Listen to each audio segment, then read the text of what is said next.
अस्सलाम वालेकुम जी, मैं ਤੁਹਾਡਾ ਹੋਸਟ ਮੁਹੰਮਦ ਇਰਫਾਨ ਅੰਸਾਰੀ ਤੇ ਤੁਸੀਂ ਵੇਖਦੇ ਪਏ ਜੇ ਐਂਟਰਟੇਨਮੈਂਟ ਕਲੱਬ। ਸਾਡੇ ਚੈਨਲ ਨੂੰ ਲਾਈਕ ਕਰੋ, ਸਬਸਕ੍ਰਾਈਬ ਕਰੋ, ਸ਼ੇਅਰ ਕਰੋ ਤੇ ਕਮੈਂਟ ਲਾਜ਼ਮੀ ਕਰੋ।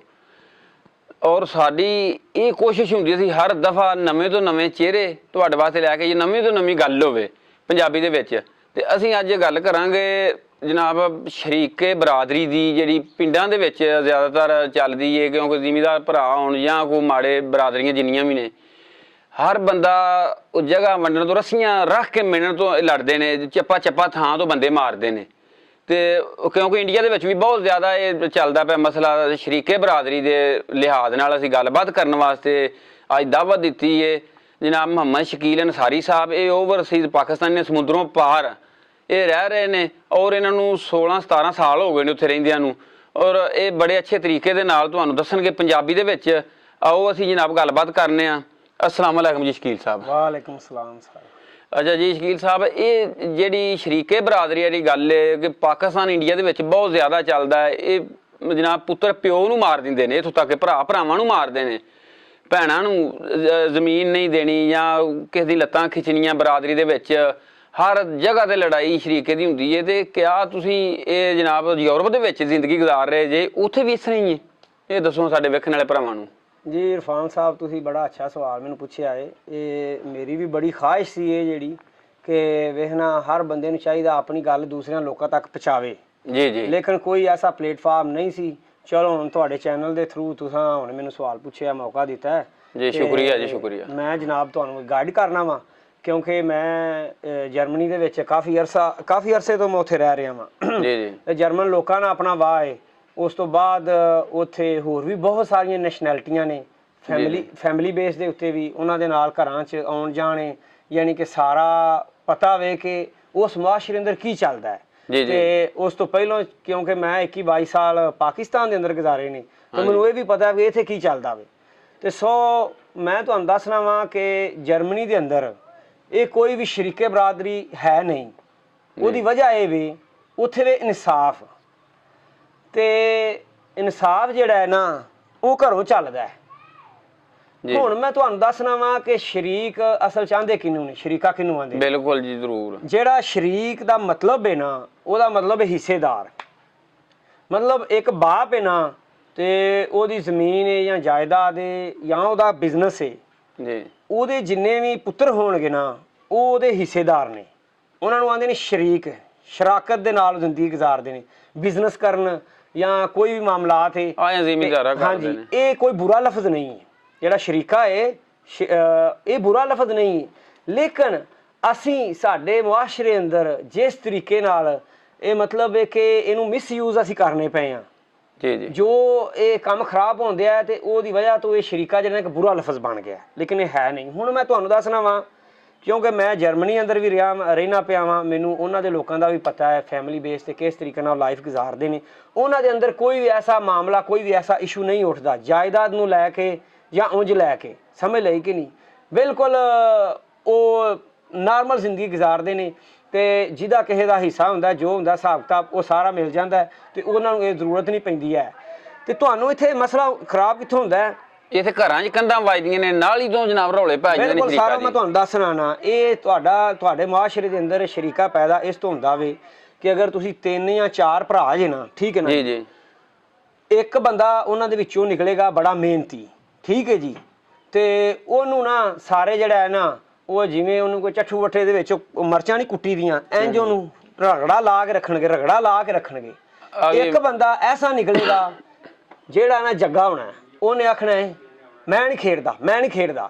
जिदों भी वो कोई काम ऐसा जिथे उन्हें मोढा देना है या दूसरे भरावां दे नाल तुरना है, उन्हें आखना मैं नहीं खेडदा। लो जी, शरीके दी बुनियाद इत्थों जिहड़ा ना बूटा बीज वो विच जमीन दे गड्ढिया जांदा है। क्योंकि जिहड़ा बाप है ना, जिहड़ा घर दा मालक है, ठीक है ना, वो सारिआं नूं इक्को जिहा ट्रीट करदा है, उहदे दिल च नफरत नहीं। लेकिन ये भरा जिहड़े ने ना, इन्हां दे विचों एक दा जिहड़ा ना आउं टुर पैंदा, एक दा आउं टुर पैंदा, वो गल इत्थों तक भी नहीं क्लोज हुंदी हैगी। वो सिस्टम चलदा रहिंदा है। एक भरा माड़ा है, एक तगड़ा है, एक ज्यादा मेहनत करदा है, घट करदा है, वो काम चलदा लैदा जायदादां तक बना लैंदे ने, वो काम चलदा रहिंदा। लेकिन इन्ना मसला नहीं हुंदा। मसला उदों खराब हुंदा वे जिदों उन्हां भरावां दी हो जांदी है शादी, ਠੀਕ ਹੈ ਨਾ ਜੀ।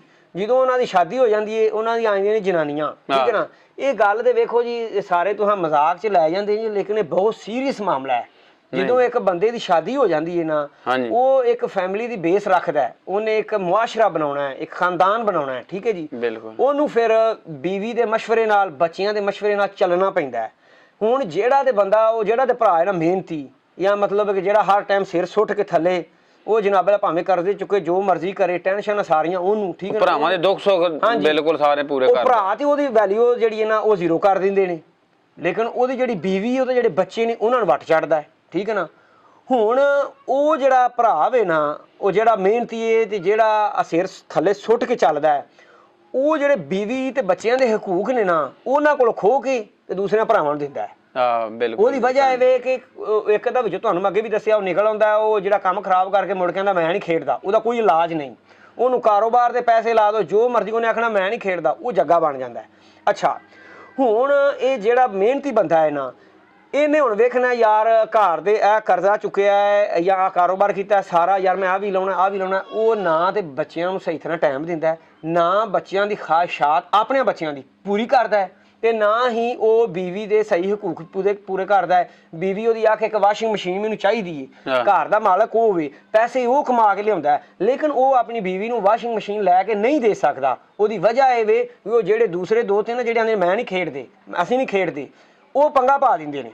ਪਹਿਲੋਂ ਸਾਨੂੰ ਪੁੱਛੋ, ਪਹਿਲੋਂ ਆਹ ਕਰੋ। ਯਾਰ ਉਹਦੀ ਇੱਕ ਜ਼ਾਤੀ ਜ਼ਿੰਦਗੀ ਹੈ, ਇੱਕ ਫੈਮਿਲੀ ਤੌਰ ਤੇ ਜ਼ਿੰਦਗੀ ਗੁਜ਼ਾਰਨ ਦਿਆ, ਉਹਦੀ ਉਹ ਵੀ ਜ਼ਿੰਦਗੀ ਵੇਖੋ, ਉਹ ਵੀ ਵੇਖੋ। ਹੁਣ ਇਰਫਾਨ ਸਾਹਿਬ ਤੁਹਾਨੂੰ ਮੈਂ ਅਸਲ ਸ਼ਰੀਕੇ ਦੀ ਗੱਲ ਇਹ ਦੱਸਣਾ ਵਾ, ਤੇ ਉਹਦੀ ਜਿਹੜੀ ਬੀਵੀ ਹੋਵੇਗੀ ਨਾ, ਉਹਦੇ ਅੰਦਰ ਨਫ਼ਰਤ ਪੈਦਾ ਹੋਣ ਲੱਗ ਪੈਣੀ ਹੈ ਉਸ ਬੰਦੇ ਦੇ ਭਰਾਵਾਂ ਬਾਰੇ ਤੇ ਉਹਦੇ ਘਰਦਿਆਂ ਦੇ ਬਾਰੇ, ਕਿਉਂਕਿ ਉਹ ਬੰਦਾ ਨਾ ਤੇ ਆਪਣੀ ਬੀਵੀ ਨੂੰ ਉਹਦੇ ਹਕੂਕ ਪੂਰੇ ਕਰਦਾ ਪਿਆ ਵੇ, ਨਾ ਉਹਦੇ ਬੱਚਿਆਂ ਨੂੰ ਟਾਈਮ ਦੇਣ ਦਿਆ, ਨਾ ਉਹਦੇ ਬੱਚਿਆਂ ਤੇ ਉਹ ਪੈਸਾ ਖਰਚ ਕਰਦਾ ਪਿਆ, ਕਮਾਉਂਦਾ ਹੋਵੇ, ਲੱਗਦਾ ਦੂਸਰਿਆਂ ਦੇ ਪਿਆ ਵੇ, ਅਹਿਸਾਸ ਹੁੰਦਾ ਕੋਈ ਨਹੀਂ ਪਿਆ ਹੈਗਾ। ਉਹਦੇ ਵਿੱਚ ਫਿਰ ਹੋ ਜਾਂਦੀ ਨਫ਼ਰਤ ਪੈਦਾ ਉਸ ਔਰਤ ਦੇ ਵਿੱਚ। ਉਹ ਫਿਰ ਜਿਹੜੀ ਉਹਦੀ ਨਸਲ ਹੈ ਨਾ ਉਸ ਬੰਦੇ ਦੀ, ਉਹਨੂੰ ਫਿਰ ਉਹ ਆਪਣੀ ਨਫ਼ਰਤ ਉਹਦੇ ਵਿੱਚ ਕਨਵਰਟ ਕਰਦੀ ਹੈ, ਠੀਕ ਹੈ ਨਾ। ਉਹਨੂੰ ਇਸ ਤਰੀਕੇ ਨਾਲ ਰੇਜ਼ ਕਰਦੀ ਹੈ ਕਿ ਇਹ ਜਨਾਬੇ ਵਾਲਾ ਉਹ ਵੇਖ ਲਾ, ਉਹਨਾਂ ਨੇ ਉੱਥੇ ਜ਼ਿਆਦਤੀ ਕੀਤੀ, ਉਹਨਾਂ ਨੇ ਉੱਥੇ ਤੇਰੇ ਪਿਓ ਨੇ ਜ਼ਿਆਦਤੀ ਕੀਤੀ, ਉੱਥੋਂ ਬਣਦਾ ਸ਼ਰੀਕਾ। ਭਰਾ ਸ਼ਰੀਕਾ ਨਹੀਂ ਬਣਾਉਂਦੇ। ਜਿਹੜੇ 4 ਜਾਂ 5 ਭਰਾ ਨੇ ਨਾ, ਉਹ ਮਾੜਾ ਚੰਗਾ ਹੋਏਗਾ ਵੀ, ਉਹ ਲੱਗੇ ਜਾਣਗੇ, ਲੇਕਿਨ ਉਹਨਾਂ ਦੀ ਜਿਹੜੀ ਨਸਲ ਹੈ ਨਾ, ਉਹ ਸ਼ਰੀਕੇ ਦੀ ਬੁਨਿਆਦ ਰੱਖ ਕੇ ਤੇ ਐਂ ਜਿਵੇਂ ਬੂਟਾ ਜਵਾਨ ਨਹੀਂ ਹੁੰਦਾ ਤੇ ਮੁੜ ਕੇ ਸਾਰੇ ਉਹਦੀ ਛਾਵੇਂ ਬਹਿੰਦੇ ਨੇ, ਉਹ ਫਿਰ ਸਾਰਾ ਘਰ ਉਹਦੀ ਲਪੇਟ 'ਚ ਆ ਜਾਂਦਾ ਹੈ। ਉਹ ਔਰਤ ਦੇ ਦਿਲ 'ਚ ਪੈਦਾ ਹੋ ਜਾਂਦੀ ਨਫ਼ਰਤ, ਤੇ ਮਰਦ ਦੀ ਨਸਲ ਜਿਹੜੀ ਹੈ ਨਾ, ਔਰਤ ਤਿਆਰ ਕਰਦੀ ਹੈ, ਮਰਦ ਨਹੀਂ ਤਿਆਰ ਕਰਦਾ, ਮਰਦ ਬਾਹਰ ਰਹਿੰਦਾ ਹੈ, ਔਰਤ ਫਿਰ ਉਹਦੀ ਜਿਹੜੀ ਨਸਲ ਹੈ ਉਹਦੇ ਦਿਮਾਗ ਦੇ ਵਿੱਚ ਫਿੱਟ ਕਰਦੇ ਨੇ, ਐਸੇ ਕਿੱਲ ਠੋਕਦੀ ਹੈ ਨਾ, ਠੀਕ ਹੈ ਨਾ। ਉਹਨਾਂ ਨੂੰ ਨਫ਼ਰਤ ਹੋ ਜਾਂਦੀ ਆਪਣੇ ਚਾਚਿਆਂ ਤੋਂ ਤੇ ਚਾਚਿਆਂ ਦੀਆਂ ਔਲਾਦਾਂ ਤੋਂ, ਕਿਉਂਕਿ ਬਿਲਾ ਵਜ੍ਹਾ ਉਹਨਾਂ ਦੀ ਉਹ ਜਿਹੜੇ ਬੱਚੇ ਹੁੰਦੇ ਨੇ, ਉਹਨਾਂ ਨੂੰ ਮਾੜੀ ਗੱਲ ਨੂੰ ਚਾਚਾ ਹੋਣੀ, ਉਹ ਕਈ ਜਾਂਦੇ ਨੇ ਕੰਨ ਫੜ ਲੈ, ਕਈ ਜਾਂਦੇ ਨੇ ਆਹ ਕਰ ਲੈ, ਮਾਰ ਕੁੱਟ ਕੇ, ਤੇ ਸਮਝ ਲਈ ਕਿ ਨਹੀਂ, ਉਹ ਇਹ ਨਫ਼ਰਤ ਪੈਦਾ ਹੋ ਜਾਂਦੀ ਹੈ। ਇਹ ਨਫ਼ਰਤ ਇੰਝ ਸ਼ਰੀਕਾ ਵੱਧਦਾ ਵਾ, ਜਿਵੇਂ ਔਲਾਦ ਵੱਡੀ ਹੋਣੀ ਹੈ ਨਾ ਸਰ ਜੀ, ਉਹ ਸ਼ਰੀਕਾ ਬਣਨਾ ਵੇ। ਸੋ ਇਹਨੂੰ ਖਤਮ ਕਰਨ ਦਾ ਇੱਕੋ ਹੀ ਤਰੀਕਾ ਹੈ ਕਿ ਜਿਹੜਾ ਵੀ ਘਰ ਦਾ ਵੱਡਾ ਹੈ ਨਾ, ਉਹ ਇਨਸਾਫ ਕਰੇ ਸਾਰਿਆਂ ਨਾਲ। ਇਨਸਾਫ ਕਰੋਗੇ ਤੇ ਸ਼ਰੀਕਾ ਖਤਮ ਹੋਏਗਾ, ਸਮਝ ਲਈ, ਨਾ ਕਰੋਗੇ ਤੇ ਵਧੇਗਾ। ਜੀ ਜਨਾਬ ਸ਼ਕੀਲ ਸਾਹਿਬ, ਬੜੀ ਮਿਹਰਬਾਨੀ, ਤੁਸੀਂ ਆਪਣੇ ਕੀਮਤੀ ਵਕਤ ਦੇ ਵਿੱਚੋਂ ਵਕਤ ਸਾਡੇ ਵਾਸਤੇ ਕੱਢਿਆ, ਤੇ ਜਿਹੜੇ ਸਾਡੇ ਭਰਾ ਵੇਖਦੇ ਪਏ ਨੇ ਸੱਚੀਆਂ ਤੇ ਖਰੀਆਂ ਗੱਲਾਂ ਇਹ ਤੁਹਾਨੂੰ ਜਿਹੜੀਆਂ ਦੱਸੀਆਂ ਨੇ, ਤੁਸੀਂ ਸਾਨੂੰ ਕਮੈਂਟ ਦੇ ਵਿੱਚ ਲਾਜ਼ਮੀ ਦੱਸਣਾ ਕਿ ਤੁਹਾਨੂੰ ਇਹ ਕਿਸ ਤਰ੍ਹਾਂ ਲੱਗੀਆਂ। ਜਿਉਂਦੇ ਵਸਦੇ ਰਹੋ, ਰੱਬ ਰਾਖਾ ਪਾਕਿਸਤਾਨ ਜ਼ਿੰਦਾਬਾਦ, ਵਸਦਾ ਰਵੇ ਸਾਡਾ ਸੋਹਣਾ ਪੰਜਾਬ।